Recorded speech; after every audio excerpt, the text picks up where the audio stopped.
Bonjour à tous et bienvenue, nouvelle édition d'FMC TV. Vous le savez, chaque semaine, nous zoomons pour vous sur l'actualité du département et c'est parti tout de suite pour le sommaire en images. L'agglomération de Compiègne mène une expérimentation de simplification du tri. À Pont-Sainte-Maxence, les professeurs du lycée Saint-Joseph du Moncel donnent leurs derniers conseils avant les épreuves du bac. Payer moins cher ses produits frais en assurant soi-même la cueillette, c'est désormais possible près de la Chapelle en Serval. À Beauvais, la première pierre du futur KFC a été posée en présence des élus. Enfin, à quelques semaines des grandes vacances, l'agence créoise Tourisme Invest vous donne les tendances de cette année et les destinations phares. L'écologie, c'est important et de ce fait, depuis maintenant quelques années, nous avons pris l'habitude de trier nos déchets. Alors c'est fastidieux pour certains, compliqué pour d'autres, facile pour la plupart d'entre nous, mais l'agglomération de Compiègne a décidé de simplifier ce tri. Une expérimentation est donc lancée. Nous avons investi un foyer témoin. Regardez ce que ça va donner. Depuis le 15 juin, 290 communes du syndicat mixte de la Vallée de l'Oise expérimentent de nouvelles consignes de tri plus simplifiées. Ce sont les habitants qui doivent ouvrir l'œil et prendre de nouvelles habitudes pour augmenter les performances du recyclage. C'est important de trier les déchets, d'une part pour recycler, pour réutiliser les matériaux qui sont déjà existants et les transformer, et puis bien sûr également pour alléger le poids des poubelles dites normales. Donc des déchets ultimes, de manière à ce que les déchets ultimes soient de plus en plus réduits, ce qui va également normalement engendrer des moindres coûts au niveau des ramassages et du traitement de ces déchets ultimes. Et revaloriser bien sûr tous les emballages, c'est également protéger quand même la planète au bout du compte. Jusqu'à maintenant, seuls les bouteilles et flacons en plastique étaient concernés par le tri sélectif. Dorénavant, tous les emballages plastiques seront recyclés, que ce soit des pots de yaourt, des sacs en plastique ou des barquettes en polystyrène. À partir du moment où on parle des matières plastiques, les gens s'autorisent à penser que beaucoup de matières plastiques pourraient être recyclées. Quand je dis s'autorise, parce que effectivement, on est toujours en avance sur la technique, on pense que la technique va nous suivre et la technique effectivement nous a suivis.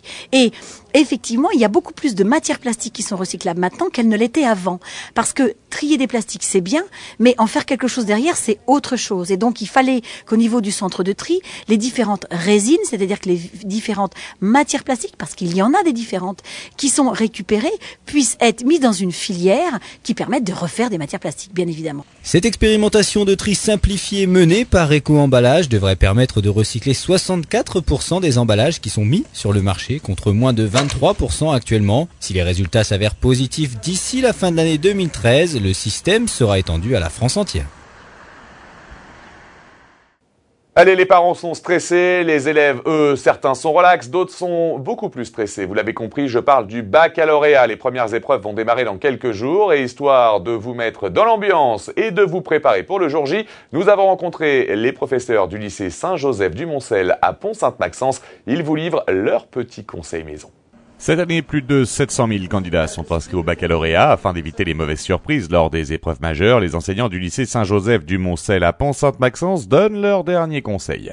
L'épreuve n'est pas si difficile que ça, qu'ils auront en face d'eux, pour l'oral de français par exemple, des professeurs, comme ils ont eu toute l'année, et que donc ils ne sont absolument pas là pour les descendre ou être rigoureux avec eux, mais qu'ils attendront quelque chose, des connaissances assez sûres, bien sûr. Faire attention aux questions toutes bêtes d'histoire littéraire, ne pas placer Voltaire au XIXe siècle, ou donc revoir rapidement une chronologie pour pouvoir placer les principaux auteurs dans leur mouvement littéraire et avoir quelques idées sur chaque mouvement littéraire. Quels que soient les coefficients de leur filière, les élèves devront également plancher sur les épreuves de langue. Il faut faire attention, il faut garder l'œil sur la montre, de façon à, au bout d'une heure, 1h45 et 2 heures, vraiment passer à l'expression écrite. Prendre quand même le temps de se relire. Et puis, vraiment soigner l'expression écrite de façon à essayer d'enrichir au maximum le vocabulaire, ne pas rester sur quelque chose de trop simple, trop basique. Penser aux vocabulaires qui peuvent changer, qui peuvent varier.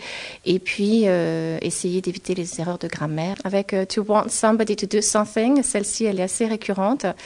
Le S à la troisième personne du singulier au présent simple. En attendant le jour J, pronostics et révisions devraient entraîner la réflexion des futurs bacheliers sur une dizaine de matières.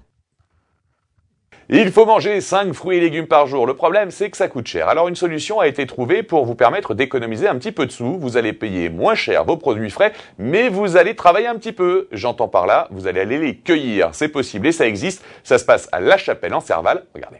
Depuis le 26 mai, les amateurs de fraises ont un nouveau lieu pour s'adonner à la cueillette de ce fruit de saison. Près de La Chapelle en Serval et à quelques minutes de la forêt de Chantilly, une exploitation connaît déjà un franc succès, même si le mauvais temps a retardé son ouverture. Avec ce concept simple et ludique, le fruit Made in France passe directement du producteur au consommateur. J'avais l'opportunité donc de faire des fraises sur cette parcelle-là. Et sachant que j'étais très bien placé avec la route et que la terre s'y prêtait bien, je me suis dit pourquoi pas faire des fraises qui est un produit attractif et qui plaît en général à beaucoup de monde. Pourquoi pas faire des fraises ici en libre cueillette. Ils viennent en voiture, ils donc garent leur voiture à l'entrée, on leur donne un panier et ils viennent cueillir des fraises eux-mêmes. 5 variétés de fraises sont proposées comme la plus connue, la gariguette, ou encore la sonata, une fraise sucrée pour un public connaisseur.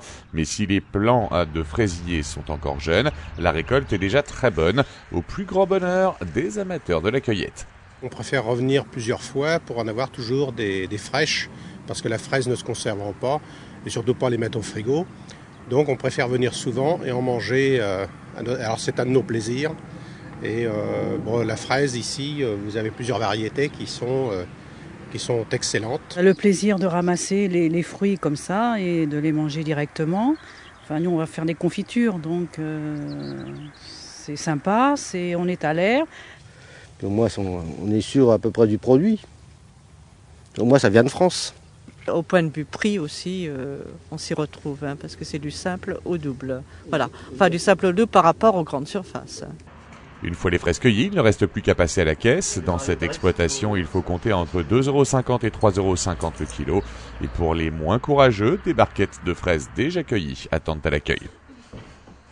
Dans quelques mois à Beauvais, une nouvelle zone va sortir de terre avec en premier lieu la restauration qui s'y installe déjà. Je parle notamment des enseignes Crocodile ou encore KFC. Justement, on en parle, la première pierre du KFC a été posée en présence des élus. FMC y était, regardez. D'ici quelques mois, de nouvelles enseignes de restauration vont s'implanter dans la ZAC de terre de Beauvais, le restaurant traditionnel Crocodile et l'enseigne de restauration rapide KFC. À cette occasion, les différents exploitants et élus locaux s'étaient réunis avenue de Montaigne pour sceller dans la pierre une convention commune favorisant l'emploi dans le Beauvaisis. Ça représente un choix plus complet, ça représente aussi une reconnaissance de notre ville en termes de confiance que nous font ces enseignes, et puis ça représente près de 90 emplois sur lesquels ces enseignes se sont engagées de faire appel à des Beauvaisiens ou des habitants de notre territoire. Donc ce sont beaucoup de points positifs et je crois que c'est essentiellement une reconnaissance du dynamisme de la ville. Le restaurant Crocodile devrait inaugurer son wagon d'ici la fin du mois d'août. Quant au KFC, il ouvrira ses portes fin septembre une fois son recrutement finalisé. C'est un restaurant qui est sur un terrain de 3000 m². On a 58 places de parking pour un bâtiment qui sera à étage avec 142 places et une aire de jeu enfants totalement couverte, chauffée et climatisée. Déjà implanté à Creil et à Compiègne, KFC a répondu à l'appel lancé il y a plus d'un an par des internautes beauvaisiens souhaitant son arrivée dans la ville-préfecture. Dans quelques jours, les grandes vacances vont pointer le bout de leur nez. Alors, qu'allez-vous faire? Où allez-vous partir? Comment? À combien? Bref, on en parle, on cherche, on discute, on ne sait pas trop. Eh bien, nous, sur FMC, on a décidé de vous donner un petit coup de main. Nous sommes allés à la rencontre de l'agence créoise Tourisme Invest qui nous donne les tendances de cet été et surtout les destinations phares. Dans l'académie d'Amiens, les grandes vacances d'été débuteront dans quelques semaines. Les Isariens préparent déjà leurs vacances et dans les agences de tourisme, la plupart des séjours réservés sont prévus sur le mois d'août. La Tunisie qui repart par rapport à l'an passé. L'Égypte reste encore en retrait, très nettement. Et puis après, on a des destinations comme la Sicile, la Sardaigne, la Corse qui marche merveilleusement bien cette année. On a le Portugal qui démarre bien. L'Espagne aussi, l'Espagne est une destination qui se vend très très fort. À partir de la semaine prochaine, les agences de voyage de l'Oise devraient lancer leurs offres de dernière minute pour le mois de juillet, une pratique commerciale en pleine expansion avec la crise économique et la généralisation des achats sur Internet.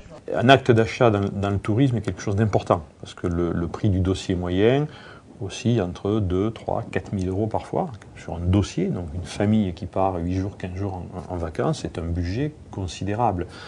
Donc, si vous voulez, autant sur les vecteurs Internet, on va avoir des consommateurs qui se lâchent plus facilement sur de petits budgets, c'est-à-dire que le vecteur Internet répond parfaitement aux besoins d'un billet d'avion, d'une location de voiture ou d'une nuit d'hôtel, parce qu'on est sur des budgets qui oscillent entre 100 et 200, 300 euros, quelques centaines d'euros. La moitié des Français attendraient encore le choisir la destination de leurs vacances, en favorisant toutefois cette année des séjours de plusieurs semaines.